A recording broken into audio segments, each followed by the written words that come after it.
I'm sure you may have heard the terms intermittent fasting, or maybe you've heard about things called feeding windows, and you may wonder what that really is all about. Well, today we're going to talk about that.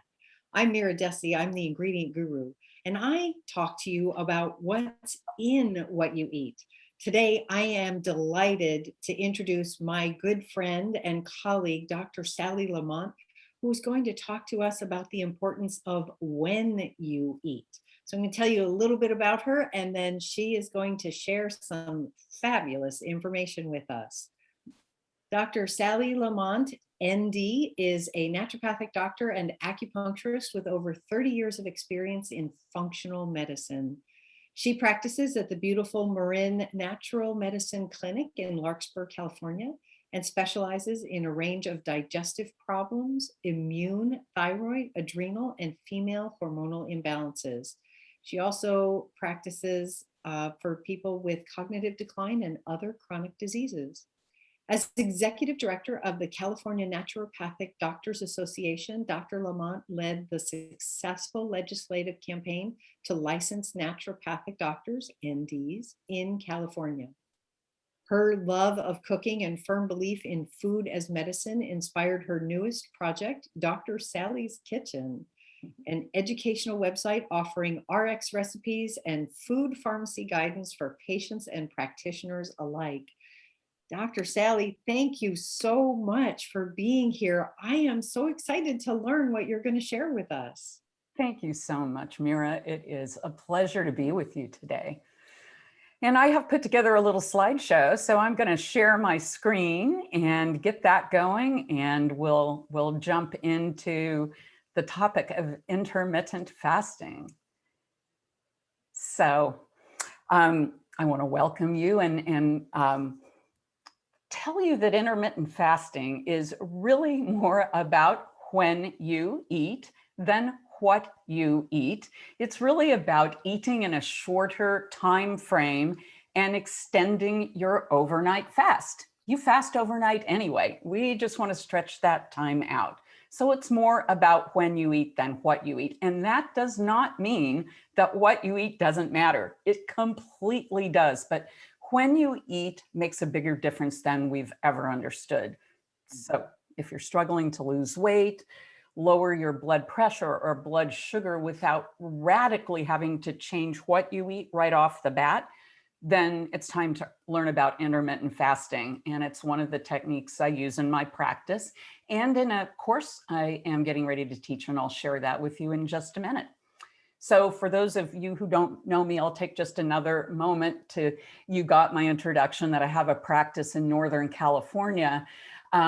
I came to specialize in chronic disease because I grew up in Kansas in the 50s and 60s and eating, honestly, a terrible diet. I mean, we're talking Spam sandwiches on Wonder Bread with Campbell's bean and bacon soup and Oreos and ding dongs and everything chased by a quart of milk. I mean, it was horrible. That's crazy. As a result, I watched my parents and grandparents and aunts and uncles over time start to succumb to obesity and heart disease and diabetes and dementia. And I knew that food was playing a role in it back in high school and college, but it was the 70s, early 70s, and the connection between diet and health was not appreciated. And in fact, it was being really denied. So I got to work to try to figure out what the heck was going on and studied nutrition in college and got an undergraduate degree in microbiology and a major in human biology, and luckily found out about naturopathic medicine right then, which, it's a 4-year graduate level medical school that teaches doctors how to identify the root cause of disease and then empower patients with the right protocol. So I went on to become an ND and, have been doing this work for decades now. But it's really this desire to teach that made me create Dr. Sally's Kitchen and protocols like this for you all to learn how to take better care of yourselves. So, like I said, intermittent fasting is more about when you eat than what you eat. So, it's the process of extending that window of time. And this is really much more in alignment with the rhythm of nature, with our circadian rhythm. We operate on a 24-hour cycle, and we have body clocks that are designed to optimize our metabolism. Intermittent fasting is an important piece of this. It is definitely the way our ancestors ate. They went through periods of feast and famine. They naturally had extended periods of time between meals. So, as I said, this is synchronized to our body clocks. And here's what they've discovered over the last 20 years.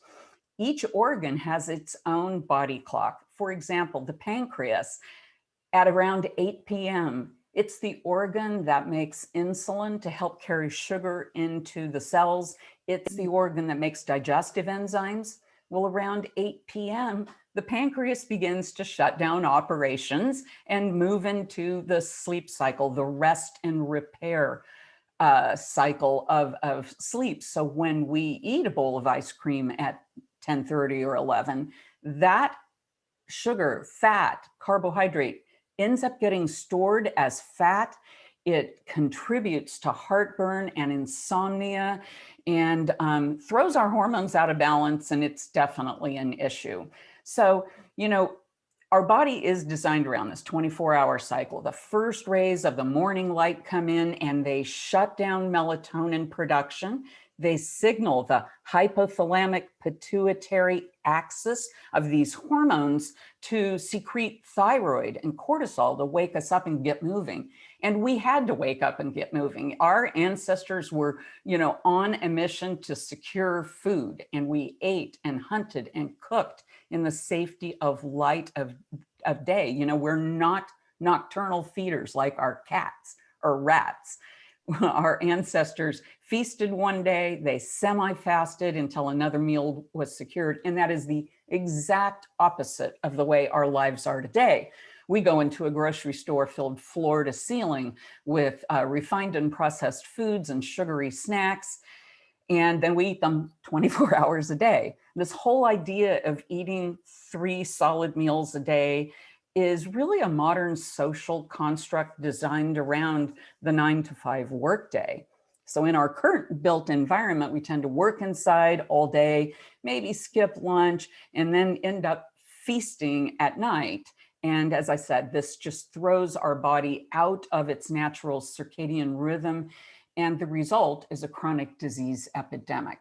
Now, recent work from the Rand Corporation suggests that nearly 150 million Americans, that's about half of the adults, are living with at least one chronic condition, and 30 million are living day in and day out with 5 or more chronic conditions. And those at the highest end of the scale with 5 or more of these conditions represent about 12% of the population, but account for more than 40% of US health spending. We have a major problem on our hands. So when COVID hit, intermittent fasting took the lead as the most common diet Americans were looking into on the internet, according to the Food Information Council. So why is that though? Why do you think that being in this slowdown period caused so many people to re-examine their diet?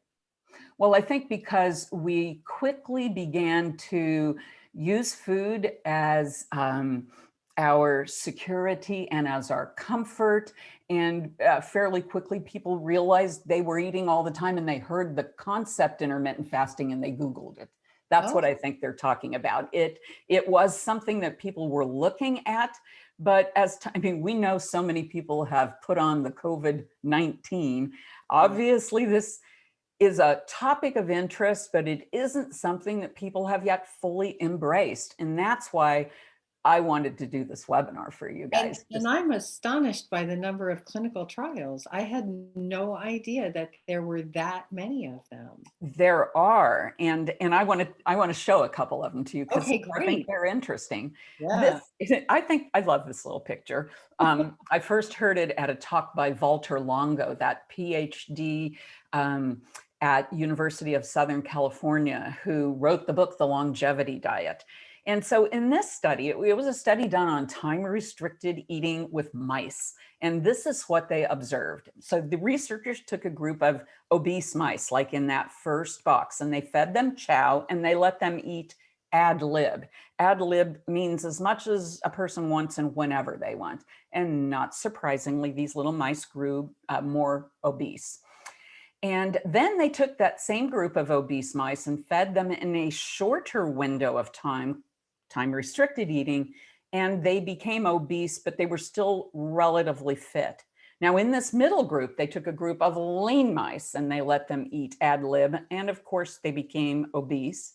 But when they fed them in a shorter window, they reverted back to obese mice. And finally, they took lean mice and they let them eat what they wanted, but they did it in a shorter window of time for 5 days of the week. And then 2 days of the week, we could call it a weekend, they let them eat ad lib and they remained lean. And that's what started to build interest in the concept of the 5-2 plan. In just a minute, we're going to go through that plan and all the other plans so you can see what we're talking about. Cool. And I was just going to say, you know, one of the things that I wanted to point out to people is if you're going to consider shifting to intermittent fasting, there are a number of plans out there. So you have to figure out which plan is the right plan for your body and your health goals. This is not something where you just pick up and go, okay, I'm just going to do this. Amen, sister. It is absolutely true. And that's what we're going to look at next, in fact, right after this. So, so the mice study inspired researchers to look at a human study, and they took a group of 19 people with metabolic syndrome. That's that lethal combination of obesity with a high blood cholesterol, high blood sugar, high blood pressure. And they had them eat in a 10-hour window and then fast for 14 hours. And they did that for 10 weeks. During this time, they lowered their body weight, their waist circumference, their blood pressure, their hemoglobin A1C, that longer-term measure of blood sugar. And they got excellent results, and they concluded that eating in this pattern, a smaller window of time, improved their cardiometabolic health, and they proposed that this should be added to conventional medical practice. So I just imagine, like I'm sure you are, Mira, and all of you listening, imagine what it would be like if we took people who were relatively healthy, who had not advanced to the point of metabolic syndrome and are on medication, and we use it to improve and optimize our metabolism. That's what we're talking about here. Yeah, and that's amazing too, because one of the things I think people tend to forget is many of these conditions, obesity, diabetes, high blood pressure, those are diseases that accumulate over time. It's not like you eat a Twinkie and you wake up and you're 30 pounds overweight, or you know, you have potato chips and the next day you have chronically high blood pressure. So these are things that if you can implement making changes, you can ward off the potential for that. It's so true. I mean, our own CDC, the Centers for Disease Control, says that each of those conditions that we were just talking about that comprise metabolic syndrome, those are all preventable and reversible in their early stages. So we don't want to wait until we're 65 to start this. It can be done, but it's a whole lot harder than if in our 30s, 40s, and 50s, we begin modifying our behavior. Good So point. here's a list of reasons why you might want to consider intermittent fasting. Clearly, if you want to lose weight, if you're tired, if you are pre-diabetic, if you have a blood sugar over 100 and on its way up to 125, then that's the pre-diabetic window. If a person has high blood pressure, high cholesterol, neurological conditions like Parkinson's and cognitive decline, even people who are going through chemotherapy can benefit from intermittent fasting. So here's kind of the nitty-gritty about how it works. You you've probably heard of ketosis. This is intermittent fasting works by allowing the body to move into ketosis during the time we're fasting. Causes the body to burn fat stores for fuel instead of the food that we're eating. It lowers inflammation and the markers of inflammation like C-reactive protein, and some of these interleukins. Then if somebody's had allergies, they might have seen these tests done. Intermittent fasting improves insulin sensitivity, and it helps then lower blood sugar, lower insulin, and the risk of diabetes. It stimulates this thing called autophagy, which means, self-eating. And it's a process in which the immune system clears dead and damaged cells, and that actually stimulates stem cells. And that results in a reduction of the risk of chronic disease and an increase in longevity. And as you saw from one of those other studies, it improves cardiovascular function, and it increases this thing called BDNF, brain-derived neurotrophic factor. It helps your nervous system through this chemical grow new neurons and connect them. And that's why it's helpful in dementia, in Parkinson's and other neurological conditions. And it definitely helps stimulate the mitochondria, which are the energy powerhouses of the cell, to make more energy. And we all want more energy. So here's that slide that I know Mira's been waiting for. And this is where we get to pick our plan. Like you said, Mira, there is no one way to do this. It is a process of beginning to shift your diet. And we want to start here. I'm going to say that 12, and these are all a 24-hour clock divided up into hours. So you get to pick the plan that works for you. And intermittent fasting can be flexible, and you can do one of these plans for a week or two, and then discover how you feel and adjust your protocol. Find the one that works for you. So if you've never fasted before, the place to start is by eliminating snacking after dinner so that you allow at least a 3-hour window before bedtime. Simply begin your fast after dinner, keep your hands out of the cookie jar, and say you finish by 8 p.m. and you have breakfast by 8 a.m. That's a 12-hour fast, and it sets the stage for you to move into intermittent fasting. So if you don't think you can do this, begin by just maybe pushing your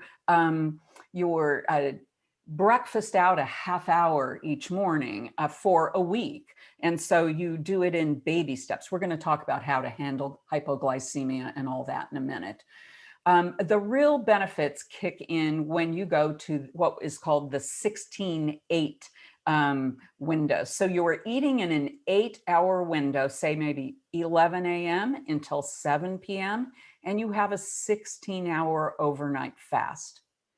When you get to 6 hours of eating, maybe between 12 and 6, and you're fasting for 18 hours, this really pushes the body into ketosis. And that's when the benefits are very strong. And in one study, they had people just eat between 12 and 4. And that really resulted in a 20-hour fast and weight loss.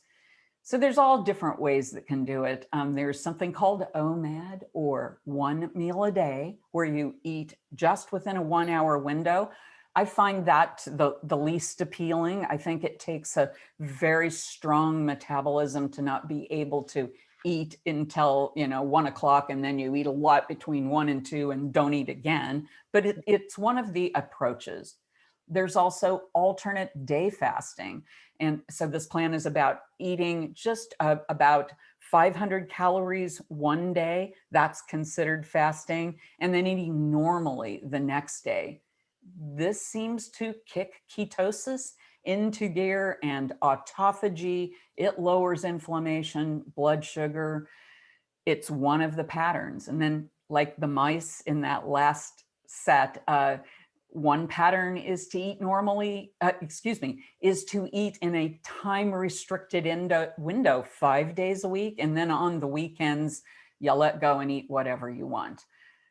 So those are the main patterns of time restricted eating. I want to just give a quick mention to the concept of extended fasting. Some people, there's a difference between intermittent fasting, time restricted eating, and a more extended fast, a 3 to 5 day water fast, or some people want to go and do a 30-day water fast. I'm just going to go on record of saying I don't think that is a great idea unless you have some serious illness and you do that in a supported setting where, like a residential setting. There's a clinic in Northern California called True North where they take people with cancer and serious diabetes and they supervise them in a more extended fast. But that's not really time restricted eating. So I want to make the point here. Oh, Yes, Mira, no, jump no. in. Well, I was just going to say one thing that I'd like to point out when I work with people who are doing intermittent fasting. If you're going to change your energy output plan, you need to make sure that you're also planning your food to be as nutrient dense as possible.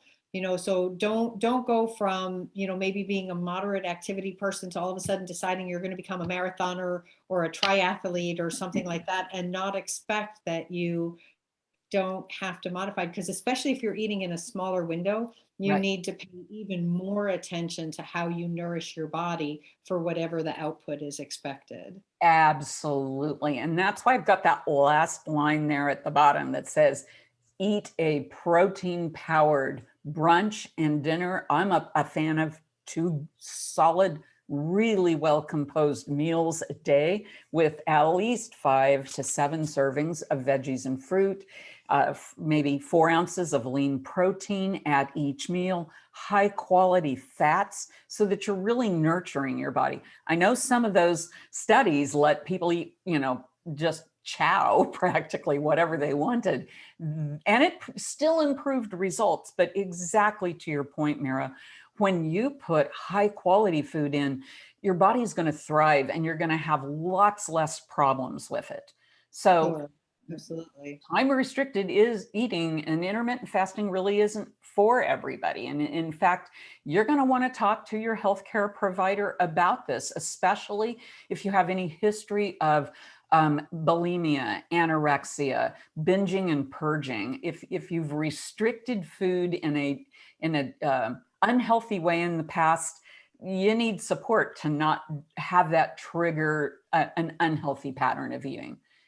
If a person's got hypoglycemia or low blood sugar and tends to get hangry and shaky and irritable and sweaty, that needs to be dealt with. And a great deal of it can be dealt with by eating really well composed, balanced meals with the right blend of carbohydrate, protein, and fat and fiber. That's going to keep you satisfied and abate some of those hypoglycemic symptoms. And just like you said, Mira, easing into it rather than just going, I'm going to start eating 1 meal a day. I think that that's a problem. People Yeah. who have high blood pressure, or low blood pressure rather, or who have a full-on case of diabetes, or who are pregnant or breastfeeding, it is just not a right idea. So intermittent fasting is best for people who want to lose weight and improve their metabolism. So if you're already at your ideal weight and you don't have metabolic diseases like we're talking about, just don't eat, just eat in a 12-hour window, or maybe eat in a 10-hour window and get a good 14-hour fast.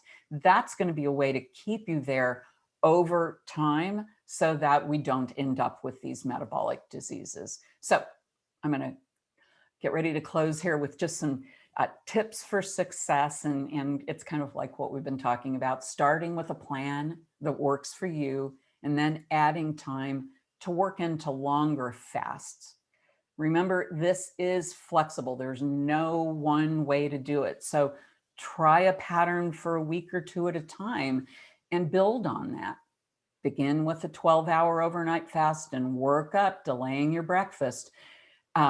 and no booze and sodas and artificial sweeteners and bars and protein powders. I want to see people eat real food. And when I say no alcohol, it doesn't mean, I mean, you can't say I'm going to stop eating at 7 and then drink wine till 11.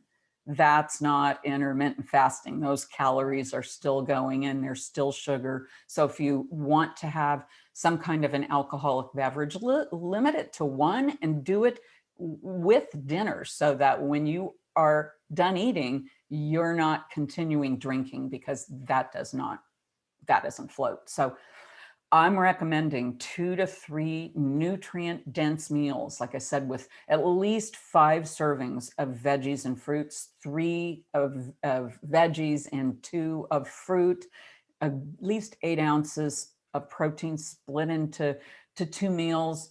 It just doesn't work to not eat until 2 or 3, grab a little yogurt cup, and then eat dinner at 8 o'clock. We all know that that's going to lead to some poor food choices and end up, I've seen too many people eat their way to bed, and that's not going to yield the best results. So I hope that you guys have found this helpful and that it's cleared up some of the confusion and given you a roadmap to the process of intermittent fasting. And I want to close just by inviting you to join me, if you would like, in a course I'm teaching this fall called the Healthy Immune Reset. And intermittent fasting is one of the processes that we're going to use in this class to optimize our immune function. So it starts this Friday, the 15th of October. It's going to run through the 1st of November. And everything's going to be recorded. We're going to cover the basics of the immune system, because we've got this magical immune system working 24/7 to protect us. And most of us don't know anything about it. And then I'm going to jump into the foods, the supplements, my own personal protocol I've used to fight off flus and colds forever. We're going to talk about the gut immune connection, long hauler syndrome, and it's going to be a wonderful process. And for those of you who are in this class, if you are interested in joining, you can go to the Healthy Immune. It's actually www.healthyimmunereset.com/fall-course. And so I'll leave that up there for a second. And do we have time for Q&A? And what do you think, Mira? Want to talk for a few minutes more here? Yeah, absolutely. So, one of the things that I wanted to ask, because I'm always curious about this, I know there are some people who, when they wake up in the morning, they're okay with the fasting part, not eating until they get to a certain point. Right. But they want to start their day with like a cup of coffee, or they want to have some bone broth or whatever. Like, is there an amount that sort of slides under the radar of fasting, or do we just stick with water until we get to our feeding window? That's a really good question. And the answer is being fully vetted. But I'm going to tell you what I think we know at this point. So coffee, black tea, green tea, any kind of herb tea, those are perfectly fine. It's Okay. when we start adding cream or coconut milk or almond milk, those bring into that otherwise plain liquid that doesn't have any calories, they bring in carbohydrates. And carbohydrates are what put out that fire of ketosis and stop the fat burning process. So it's not that much fun to drink black coffee. I don't think, but medium chain triglyceride oil, the coconut oil, MCT oil, does not, it's fat. It doesn't appear to put out the fire.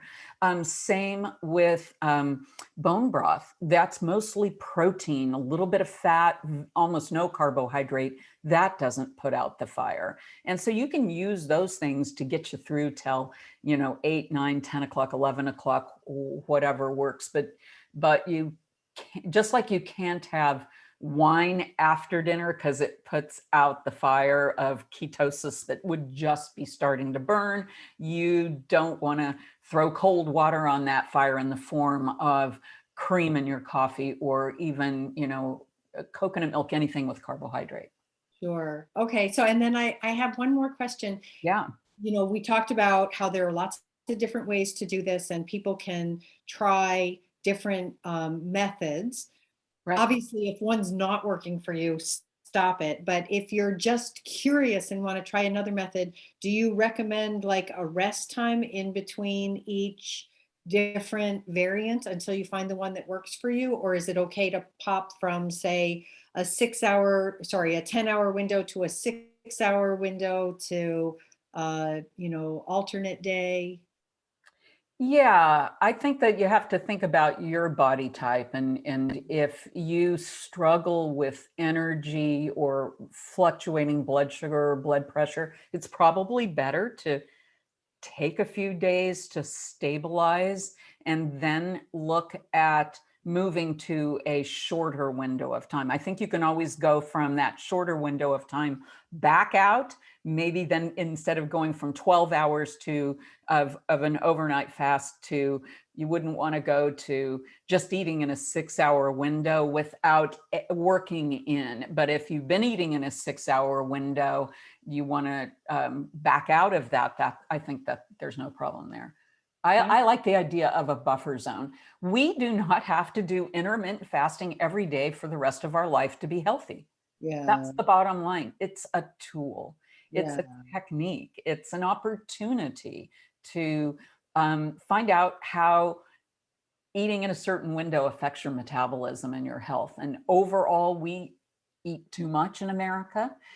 We eat too often. And this is just pulling us back to a more appropriate type pattern of eating that's really much more in alignment, like I said in the very beginning, with our body clocks and really in alignment with the rhythm of nature. That's very cool. Well, Dr. Sally, thank you so much for being here. I learned a lot. This was really fascinating. And if someone wanted to connect with you outside of your program, how would they reach you? Oh, yeah. So I'd love for you to come by Dr. Sally's Kitchen. So my website is Dr. Sally's, Sallys, and then the word kitchen. There's no apostrophe in there. It's just drsallyskitchen.com. And I've got recipes and a lot of information about these different conditions and what we can do in the realm of diet and lifestyle to reverse the chronic disease epidemic. That sounds great. And I'll be sure to put the link down below. Thanks again for being here, folks. Thanks for watching. And please be sure to click like, subscribe, and don't forget to hit that bell so that you can get notified when we have new videos. And I hope you all have a healthy day. Take care.